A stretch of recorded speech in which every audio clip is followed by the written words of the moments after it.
Hello guys, എല്ലാവർക്കും സുഗമോ ദേവി latest promo വിശേഷങ്ങളിലേക്ക് സ്വാഗതം. അങ്ങനെ നമ്മുടെ നന്ദൻ ആ ഒരു തോക്കിൻ മുനയിൽ നിൽക്കുന്ന നമ്മളെയൊക്കെ ആ ഒരു മുൾമുനയിൽ നിർത്തുന്ന ദൃശ്യങ്ങൾ തന്നെയാണ് കൂട്ടുകാരെ നമുക്ക് കാണുവാൻ സാധിക്കും. നമ്മുടെ ത്യാഗരാജന്റെ അടുക്കൽ നമ്മുടെ നന്ദനെ കുറെ അടിച്ചു കൂട്ടിയിട്ടുണ്ട്. മുഖമൊക്കെ വീർത്ത് കെട്ടി നീര് കെട്ടി ആ ഒരു ചുമന്ന പാടൊക്കെ ഇട്ട് നിൽക്കുക. നമ്മുടെ നന്ദനെ ഒരു കസേരയിൽ കെട്ടിയിട്ടിരിക്കുക. എന്നിട്ട് നമ്മുടെ ത്യാഗരാജൻ ഇങ്ങനെ തോക്ക് ചൂണ്ടി നിൽക്കുന്നുണ്ട്. നിന്റെ അച്ഛനെയായിരുന്നു എനിക്ക് വേണ്ടത്, പക്ഷെ എനിക്ക് മകനെയാണ് കിട്ടിയത്. സാരില്ല, നീയായാലും മതി, നിന്നെ തീർത്താലും നിന്റെ അച്ഛന് നോവുമല്ലോ എന്നൊക്കെ പറഞ്ഞിട്ട് നമ്മുടെ ത്യാഗരാജൻ തോക്ക് നമ്മുടെ നന്ദന് നേരെ ചൂണ്ടി നിൽക്കുന്ന ഒരു രംഗോട്ടോ. ഇനി എന്തൊക്കെയായിരിക്കും അവിടെ സംഭവിക്കാൻ പോകുന്നത്? അപ്പൊ നമ്മുടെ ത്യാഗരാജനാണെങ്കിൽ നമ്മുടെ ചന്ദ്രോത്ത് വീട്ടിൽ ഓരോരുത്തരെയും ഇങ്ങനെ തീർക്കും എന്നുള്ളൊരു കാര്യത്തിൽ ഉറപ്പും പറയുന്നുണ്ട് അല്ലെ. അപ്പൊ നമ്മൾ ആദ്യം തന്നെ നമ്മുടെ നന്ദന്റെ ജീവൻ എടുക്കാനായിട്ട് നമ്മുടെ ത്യാഗരാജന്റെ ഉദ്ദേശം.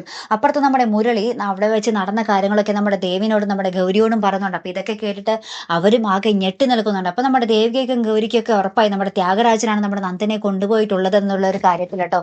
പിന്നീട് നമ്മുടെ പ്രഭാവതി നമ്മുടെ സിദ്ധാർത്ഥനെയും നമ്മുടെ നന്ദനെയും എങ്ങനെ രക്ഷിക്കാം എന്നുള്ളൊരു കാര്യത്തിന് വേണ്ടി നമ്മുടെ ഹരിയേട്ടനെ കാണാൻ പോകുന്നുണ്ട്.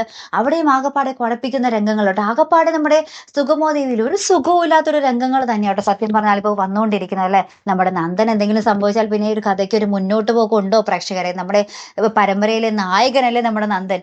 അപ്പൊ നന്ദന്റെ ജീവൻ അപകടത്തിലായ പിന്നെ എന്തോന്ന് സുഗമോദേവി അല്ലെ. അപ്പൊ എന്തായാലും കാത്തിരുന്ന് തന്നെ കാണാട്ടോ. അപ്പൊ അടുത്തൊരു വീഡിയോ വരുന്നത് വരയ്ക്കും. Good bye.